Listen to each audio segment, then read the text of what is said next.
From the Shire of Guelph, Ontario, this is the Fellowship of Guelphissauga.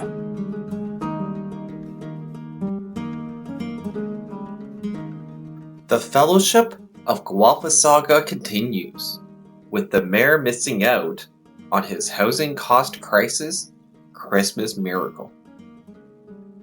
On Christmas morning, the mayor awoke with plenty of presents under his tree. Unlike the homeless people who used to live downtown, he didn't have to huddle under a tree for warmth in the forest, thanks to his safe space bylaw. The mayor opened his presents while watching his son Anakin play with the Star Wars Lego he gave him. He could afford all the expensive gifts for his family and let the budget balance itself out in January when the bill arrives. As one of the sunshine listers in town, he didn't have to count his nickels and dimes for giving presents, like the minimum wage earners in the forest have to do. After taking a few days off to enjoy the used blenders he received, the mayor returned to his office downtown. Even though he got all his gifts, the mayor's holiday wish list was still incomplete.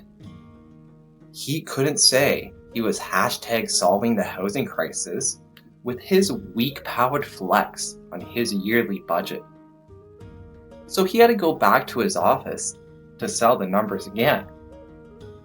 On the way there, the mayor tried to live out his European-inspired dream too, but that also couldn't happen.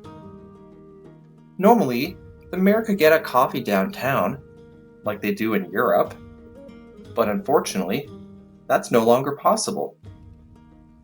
His favorite coffee shop, Planet Bean, has closed their doors for good. Going the way of Disarrays and other businesses downtown, they couldn't survive at that location.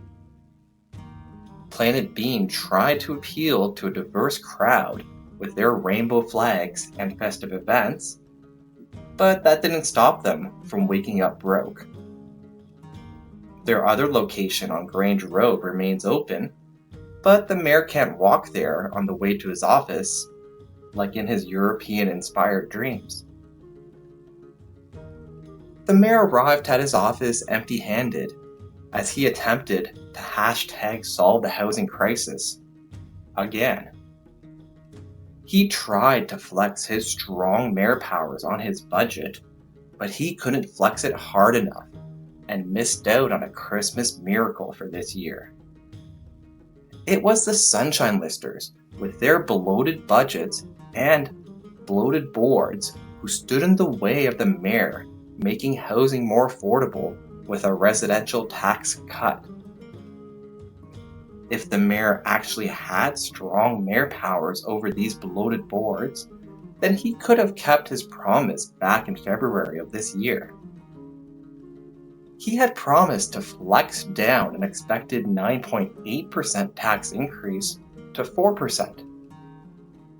Unfortunately, he only had weak mayor powers over the sunshine listers and couldn't achieve that goal. After these external boards, such as the police, library, and public health, submit their numbers, it might settle around 6% sometime later that month. Either way, this number won't be a negative one with a tax cut, which would have made housing more affordable in the Shire.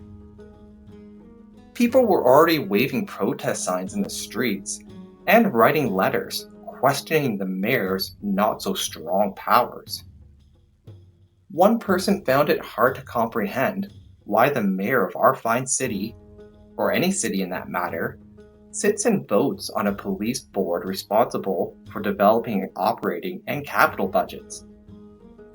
They found it to be a joke that the mayor sits on these bloated budget boards, yet lacks control over them. The resident of the Shire couldn't find the humor in the helpless feeling of being taken advantage of and laughed at by the sunshine listers. Can Carly of Classen and the Elder Elves do anything about the Shire's housing cost crisis? And was the mayor's strong-powered budget a joke? Stay tuned here to see. This video is brought to you by people who like, share, and subscribe to this channel. You can also support my work by buying me a coffee.